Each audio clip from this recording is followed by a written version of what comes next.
Hey there, welcome back. I'm Kevin, the Gypsy Medic, with a tour around 3 more loops at Fort Wilderness. As always, please like and subscribe if you happen to enjoy this video. Also, please feel free to leave any comments or questions for me. I'll see what I can do about getting back to you with some answers. This is a map of the fort. What we're going to highlight first is called the outpost. The outpost is where the main office and entrance is. You pick up your golf carts here and also hop on buses that will take you around the fort or over to the parks and Disney Springs. Signed up for a horseback ride? Yep, this is where you go for that as well. Next up is the Meadows. Meadows have one of the 2 camp stores, which they call trading posts. Also, here is the pool, the movie area, tennis courts, and a playground. The bike barn's here also. You can rent kayaks, canoes, and bicycles here. If you sign up for archery or a Segway tour, then this is your stop also. Now, on to the settlement. The settlement has another trading post. Clementine's Beach is here. The marina, where you can pick up the ferry to the Magic Kingdom. For restaurants, is P&J's Southern Takeout. I love their fried chicken. Crockett's Tavern, and a playground. There's also a bus stop to take you to your loops or back to the outpost. Also soon, once again, and thankfully, the Hoop-de-Doo Review is here. This is also home to the new Tri-Circle D Ranch. Today we're going to take a tour of 3 loops. These are the 100, 200, and 300 loops, which are classified as preferred. Price-wise, these are exactly the middle of the road for the 5 levels. I normally do 1 loop at a time, but these 3 are fairly small, and they're tied together historically, so let's see all 3 together. As you listen to my narration, you'll see they're linked to each other. Oh, and if you happen to hear some sniffling, I apologize. The pollen this morning was absolutely killing my allergies. So, first up, we're going to look at Bay Tree Lane, which is loop 100. Then we're going to look at Palmetto Path, which is loop 200. Then we're going to look at Cypress Knee Circle, which is loop 300.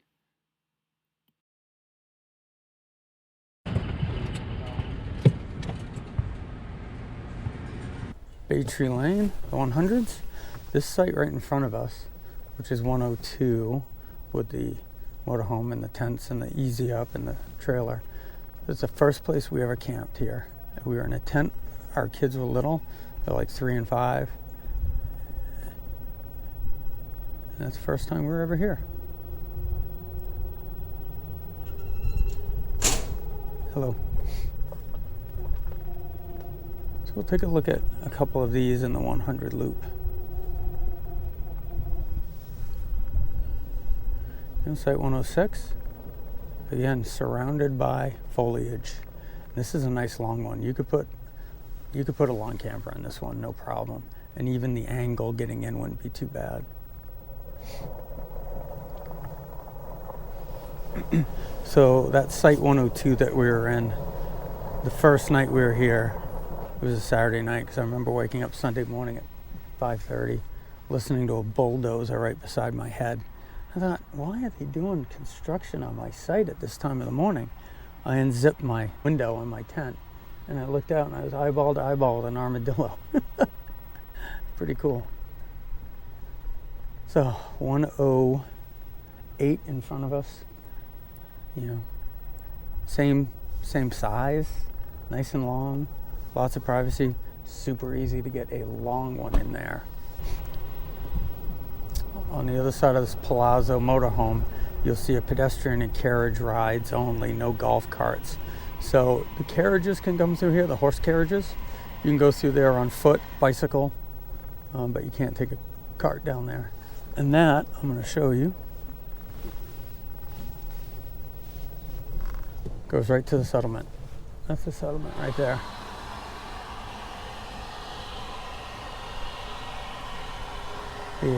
The marina's there, the settlement trading post, the P&J's Southern Takeout, Crockett's Tavern for food, a playground, and this site right in front of us, 114, is probably the easiest site ever to get to all that. You just walk off your site off the backside. Yet, it's got good privacy because it's still got a lot of foliage to shield you from people coming and going. This And this corner in the 100 loop is going to be the loudest, just because of the playground and the boats coming and going. So that's something to think about. Now, I've been told these are VIP cabins, and I'll explain why I think that might be. I've seen cars in here though, but they're the only two in these loops that aren't up in the cabin loops. You can see it's got a separate built-in fireplace. That certainly sets it apart from everything. And I'm not sure if they're bigger or not.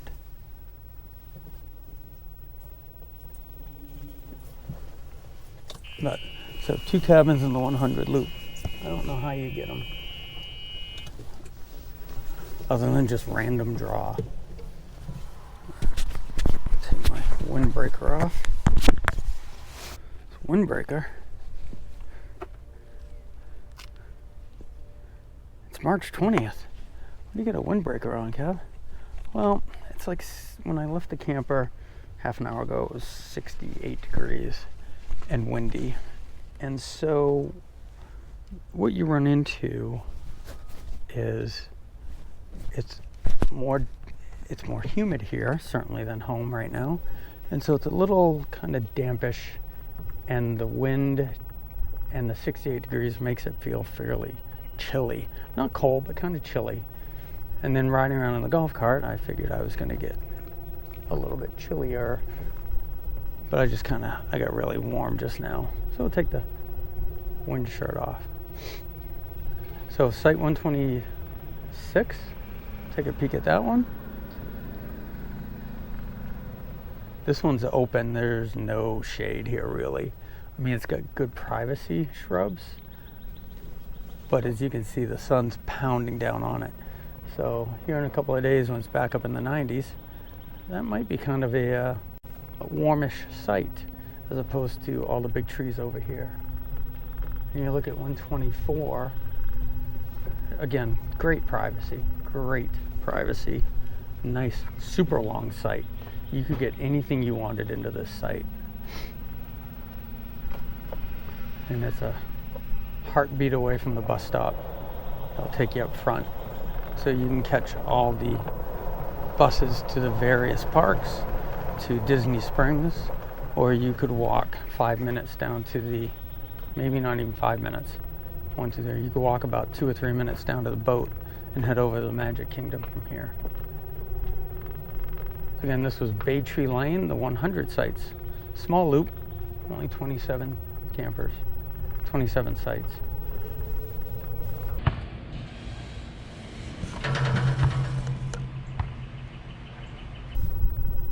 These are again preferred smaller sites because they're the first loops from 1972. Palmetto Path, 200s. The 2 loops share a bathhouse, a basketball court,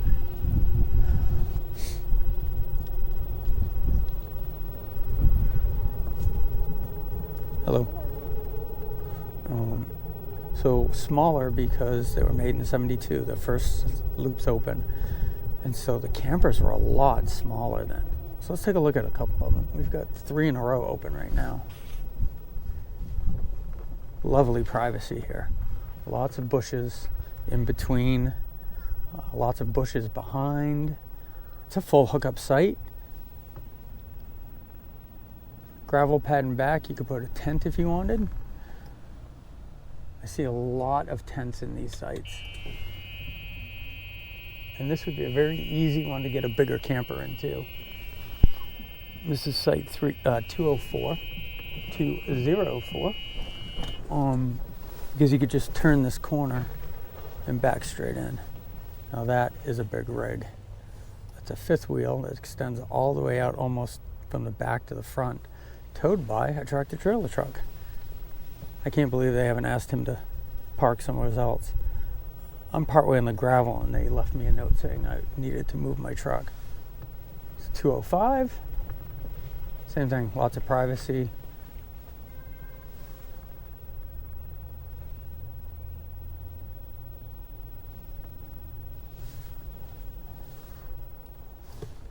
that's the 300 loop, and you can just barely see campers from here.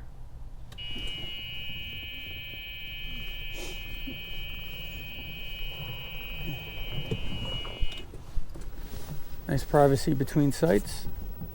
So 204, 205, 206, easy to get into. Nice sites, a lot of privacy. I like them.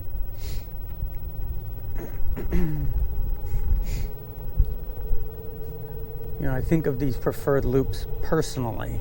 I think of them as that 24 to 28 foot range, just for ease. That way you know you're getting into one of these sites. You're not going to have to worry about it. And that's my preference. You could put a bigger one in, and I see some bigger ones in. I just don't know that I would want to risk fighting with it, or, you know, banging my camper into a tree, or scuffing it, or breaking off one of these signposts.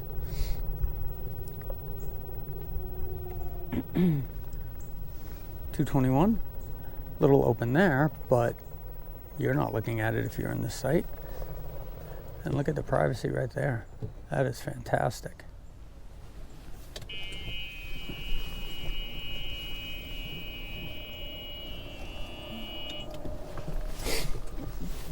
You look at 220 across the way and 222, there's nice privacy between those sites. So you see everything from campers and motorhomes to tents. Everybody's happy. You look at 228 straight in front of me where that motorhome is. It's a wall of vegetation between them and 230. You see that. That's just 1, 2, 3. You see that a lot in these preferred loops. Because again, they're the oldest. They've had more time for this stuff to grow. And they were designed with smaller campers in mind. I know I keep saying that, and I repeat it time and time and time again.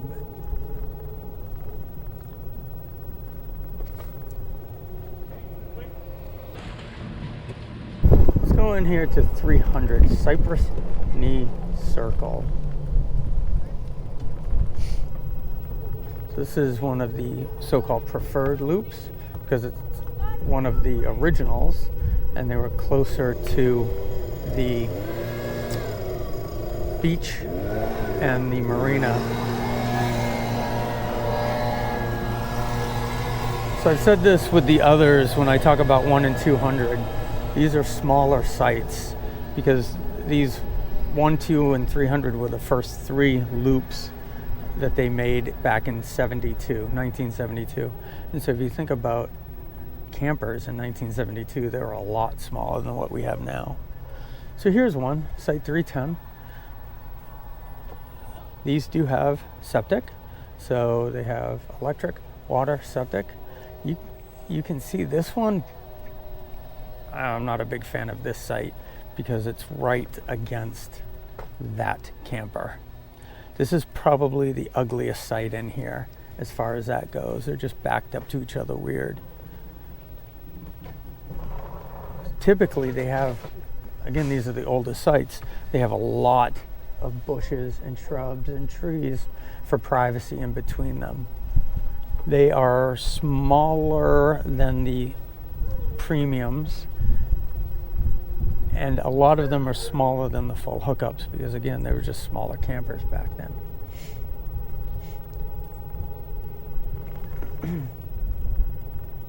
I'll pull into 318 and show you that one.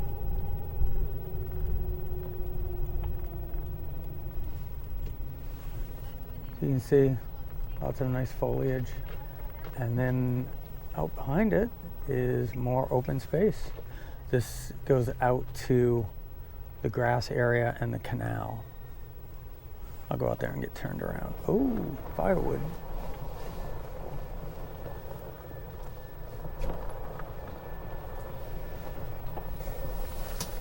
So, nice green area.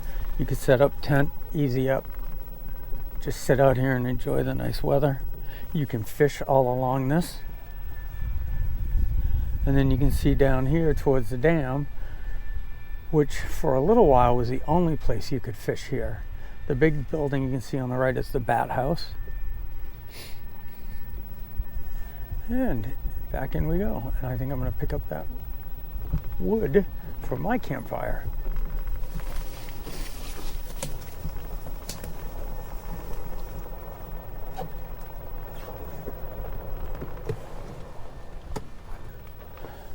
So again, that's site 318.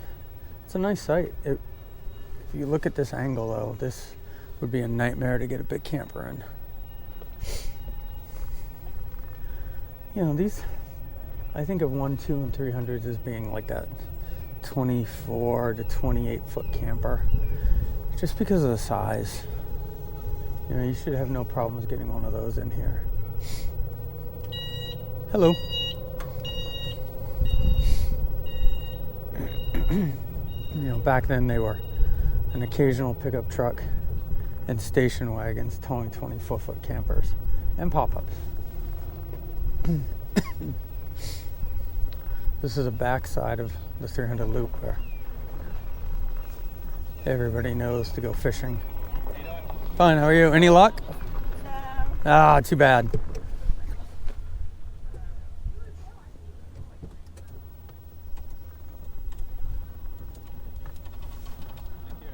Yeah. Good. People throwing trash on the ground. So there's a bridge here that you cannot take your carts across, but you can walk down here, you can ride a bicycle down here. And this goes down to the beach, Clementine's Beach, as well as the settlement trading post. There's a pump station ahead of us for the dam. So this is all flood control, basically. The other day when we got here, they were pulling some fairly heavy current because they'd had about a week's worth of heavy rain intermittently. And today, even though that pump is going, I don't really see any current being pulled. Hello. You too. So the park security and maintenance and whatnot, as well as contractors, do go over that bridge. It holds cars with no problems. They just don't want the carts down there. So you can see some shorter campers, shorter motorhomes, no problems. That 40-footer and a 8-foot bed extended cab pickup truck, I just would not even want to try to get into some of these. This one, 337, would be super easy. Really just pull by and back straight into it. There's a few here you could get a bigger camper into. Yeah, lots of shade, so protection from the sun, keep your camper cooler.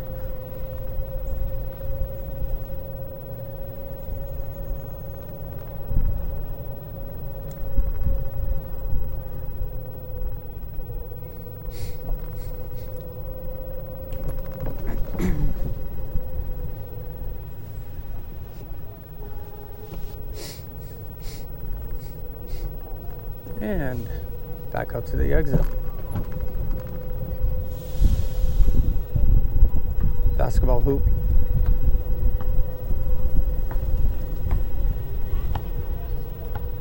Again, 300 is Cypress knee circle.